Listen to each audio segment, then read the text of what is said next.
Is anybody interested in student teaching in the Cherry Creek School District? Yes, okay. Cherry Creek has a unique process. They will have an extra application that you have to fill out for them, but they are a due contact district, meaning they take our application request and the application you fill out for the district, they put them together, they verify that you meet all their criteria, background check, all of that kind of thing, and then they upload it into a district system that we don't have any access to. They do not notify principals in their district that there are student teachers interested in coming to their school. So if you're requesting Cherry Creek, after you've completed the Cherry Creek application, I highly encourage you to contact the principal of your first choice school just to let them know you applied, you've completed everything, they should be looking for your application in their system, okay? Otherwise, they don't know to go there and you may not get your first choice placement, okay? How about Boulder? Boulder district request? Yes. Boulder Valley is very difficult to get into for student teaching. They let us place by school, so I'm allowed to contact principals directly, not districts. However, they fill up very quickly. So if you're interested in a school in Boulder Valley as your first choice, I also recommend to you that you contact that school principal, give them a heads up to let them know they will be receiving a request from UNC. Okay? All right. If at any time you want to make a change to your placement preferences, you need to contact me right away. If I've already sent a request out on your behalf, we will not rescind that and change your placement options until we know that that school is going to decline or accept, okay? We don't want you out there shopping around at 4 or 5 different schools all at once, because then all of these schools think they're going to get you as a student teacher and only one of them is. And so then we've got some upset, unhappy schools because they've been thinking about it and planning for you. All right. The other thing is your student teaching placement is not confirmed until you get an email from me. We also have a vetting process at UNC where we keep track of teachers that we've used in the past. Some of them may not have been the best role model for our candidates, and we don't want to place with them anymore. So you may get called by a school or a district, ask you to come in for an interview, meet with the principal, meet with the teacher. Yes, we love you. We want to have you for our student teacher. Get a little bit excited, but don't get a lot bit excited until you get the email from me saying you're confirmed. If you're contacted by a school for an interview or for any other questions, let me know about that contact so that I can gently follow up with them about submitting paperwork to me so that we can confirm your placement. It does happen occasionally that you will be declined at a place that you wanted to go. Don't be offended. 99.9% of the time it has nothing to do with you. It has something to do with whatever's going on in the school or district. Okay? So don't panic. Occasionally it has happened where we've gone through all 3 of your choices and they have all declined. In those circumstances, I will contact you as soon as I can so that we can brainstorm and work together on another option for you. What will happen throughout the semester is I'll be contacted by schools and districts saying, we would like to have a student teacher, do you have anyone? If I've gone through your 3 choices and I have someone on my list that's looking for a student teacher and it meets the general criteria of your request, I may go ahead and jump on that placement and take it for you so that it doesn't get taken by another university. Then I will contact you and let you know what we have, and we'll work together and see if that is something that you're interested in. It's happened in the past that I've done that, and before I can contact the candidate, the school does. So if you get a call from someone who was not listed on your choices, be polite, accept an interview if they offer you one. It's not going to hurt to go ahead and do an interview and practice, and then call me and say, what's going on? And I will explain and apologize for not getting hold of you sooner. Okay? When we get toward the end of the semester, because spring placements start in January, we get a little bit of a crunch time of trying to get all those placements confirmed before schools go out on winter break. Okay. Any questions about that? We have never had a student teacher not get placed in the appropriate semester that they requested as long as they met all of their criteria, except for one. And that one was because they had requested a placement with the Department of Defense. And unfortunately, the government works a lot slower than UNC does, and by the time they got to us, it was already too late. So, Anybody thinking about Department of Defense, by the way? World's largest school district. Okay, good. I don't want to have to say I had two that didn't get placed. All right. You are guaranteed a student teaching placement for spring semester. You are not guaranteed your preferences.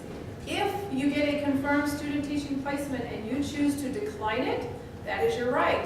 However, if you decline a placement that we have confirmed for you, you lose the guarantee of a placement in spring. Now, I'm not going to give up on you. I'm still going to try to find you a placement. We're going to still try to get it done. But we have so many students that we place. I do about 700 per year, that we don't have a lot of time for you just shopping around. That's why we ask you to research your districts in advance when you're making your placement preferences. Okay? Another great way to research your districts is to go out on the CDE website. If you have not been on the CDE website, it's cde.state.co.us.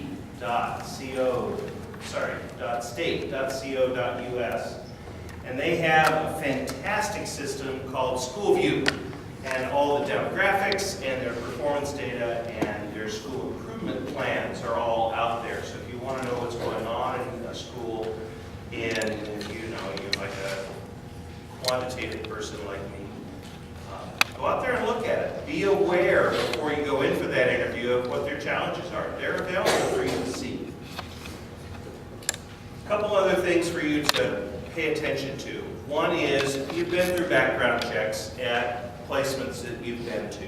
When you go for student teaching, you're going to get background checked again. And about half of school districts can't afford to pay for it for you. Okay, it's the same $38.50 process that you've gone through before. Now, some very bad news. CDE had a law, well, the state of Colorado passed a law in 2005 regarding background checking for teachers. They just went through an audit from the FBI, and CDE failed their audit in 5 or 6 different places. And one of the places where they failed their audit is they were using old fingerprints for new background checks. So you remember those fingerprint checks that you did in EDFE 110? Okay, they can't use them. Yeah, I know. We just found out about it in June. It's not, and they won't refund us, and I'm mad about it, and I've already gone down there and stomped my feet, and it did no good. When you are in the middle of student teaching, 6 or 8 weeks before the end, about halfway through student teaching, you should do your fingerprint check on your own again and send it to CBI. Okay? They will need that. You will need that for your license. During your student teaching seminars, I will talk to you about that. You will need to do it again. Period. They cannot honor fingerprints that are older than 12 months old. Yes? Do we do those prior to student teaching, or are they? You can. I would do it during student teaching, because you never know when you're going to actually apply for your license, and that needs to be within 12 months. All right? The other thing I would caution you is whether it's on your oath and consent. You know, the reality is, because we don't employ you, UNC has never seen your background check. We've never background checked you except what you've told us on an oath and consent form, because we know you're honest and we know you wouldn't lie to us, because if you did and we found out, we'd throw you out of the program. It's a little bit like employment. If you lie on anything, you're likely to lose your job, especially on a job or a job application. Don't fib. Don't stretch. Have paragraphs written if you have an MIP or a misdemeanor or something. Have those things written and saved. Where? In the cloud, so you can cut and paste them if you're under pressure to take care of it when you don't have time to be thoughtful. Okay? Basically speaking, I have now been through this with CDE many times over the last year. It comes down to this: lying, cheating, stealing, or hurting children, or any combination of those, and they will not grant you a license. So if you have concerns about that, please let me know, okay? If something happened that got you a misdemeanor conviction between now and the 120, you really need to come and see me. Just a little blurb for UNC's Career Services Department over at the UC. They are fantastic. They have a whole staff of people waiting to help you with your resumes and your cover letters. Okay? If you have any question at all, call them up, drop in, do whatever you can, get some help with that. If you write it all by yourself and just send it in, you run the risk of, have you ever written a paper and somebody found something that you thought, wait a minute, that just isn't there. Getting fresh eyes on your work is really good, and career services is wonderful. What's next? What's next? Keep following your program. Make sure your GPA is up. Make sure you're passing all of your required PTIP courses. Communicate, communicate, communicate. Let us know of your concerns. Let us know of any contacts you've had with schools regarding placement. Let us know if something changes for you. Just keep in communication with us, and do it via your bare email, okay, if you're going to email. You must register for the appropriate section of student teaching before you start out in the schools. This is important. You will begin your student teaching placement the day your host teacher reports to their school after winter break. I did a quick check, and there are some districts in the area who will start back as soon as January 2nd. There are some that will not start until the 8th, and there's a bunch of them that fall anywhere in between. You need to report when your teacher reports. When you get a confirmation email from me of your placement, it's going to have a generic start date. Don't use that as your date. Contact your teacher right away and find out when your teacher is reporting back. Do that before you make any winter break plans, because you must be back here, or wherever your placement is, when your teacher starts, okay? It is a full 16-week experience. That means spring break's going to be in there. You don't get 2 spring breaks. You take the spring break of your host school, not UNC's and not both. Okay? We've had people try it, trust me. You will have to go through the Friday before UNC Finals Week, which is April 27th. If you miss any days in there due to personal illness or personal reasons, you must make those days up during UNC Finals Week, or you will not complete student teaching and you will not graduate. Okay? If there are snow days, school holidays, other special days that the school district has that are beyond your control, you don't have to make those up. All right?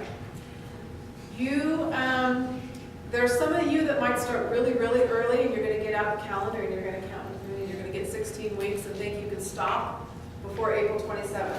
You may not stop before April 27th. Okay. For our K-12 folks, your first placement will begin the day your host teacher reports. You will go 8 weeks through a Friday. Your second placement begins the following Monday and goes through April 27th. For some of you, depending on the district and the school, it might not calculate to be exactly 8 weeks in one and 8 weeks in the other. Don't panic. Just do it in the format that I told you about, and you'll be fine. We've got the appropriate number of contact hours for your field experiences built into all programs so that you will meet licensure requirements as long as you follow those rules. Okay? Questions about that? Okay. That's it. All right, now for your homework assignment. Try and get this thing over. It doesn't want to go over. Can't make it work. Here's what you need to do. Go to cde.state.co.us, find the section called Educator Talent. That's the new name of the department in CDE that does licensure. Click on where it says apply for a license. Find where it says new teacher, and you're going to get a checklist. Thank you. That's Okay. Well, I'll try and show you that. Okay, there you go. Oh. Now I can get off.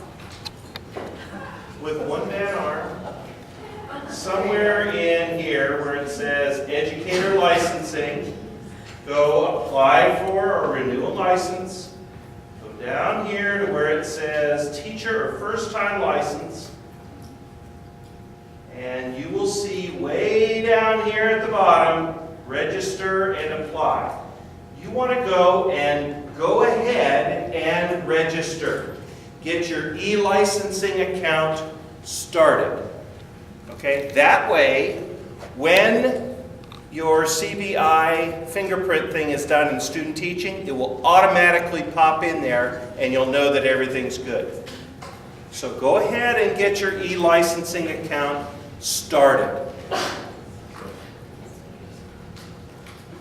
Now, if something occurs to you after this meeting, please email either me or Lynette, or your best friend who won't have the answer, but will have an answer. Good luck, do your research, be prepared, and I can't wait to sign off on your license next May. Yeah?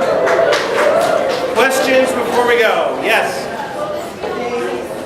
Will what be online? Yes, I will put this online. I'll put it in the Canvas shell. I'll take any questions down here.